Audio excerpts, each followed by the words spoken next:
This video summarises the safety performance of the offshore helicopter industry over the last 10 years, with data from 2013 to 2022 inclusive. Due to the war in the Ukraine and a lack of available data, the Russian helicopters fleet has been discounted from this analysis.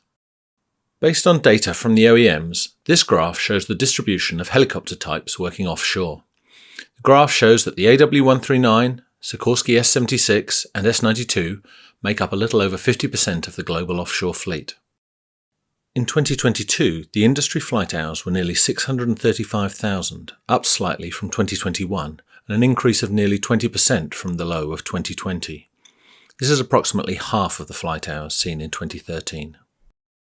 Looking at the accidents to Western aircraft, we see a slightly decreasing pattern until 2022.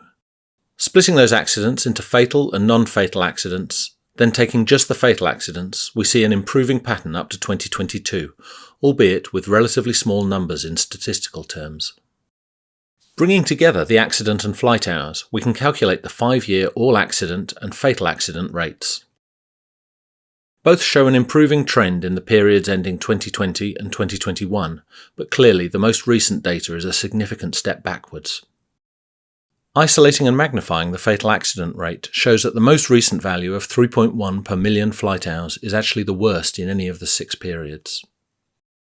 Converting this to a 5-year fatal accident rate per sector, using a typical sector length, allows us to compare with a typical fixed-wing fatal accident rate for large Western aircraft of 0.1 per million sectors. As the graph shows, there is still a considerable gap between the performance of the offshore helicopter industry and the performance of commercial fixed-wing operators.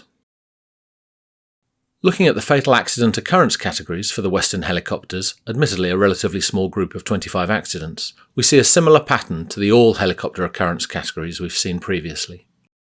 We see that loss of control and CFIT account for a little over half of the fatal accidents, with system component failure accounting for another quarter.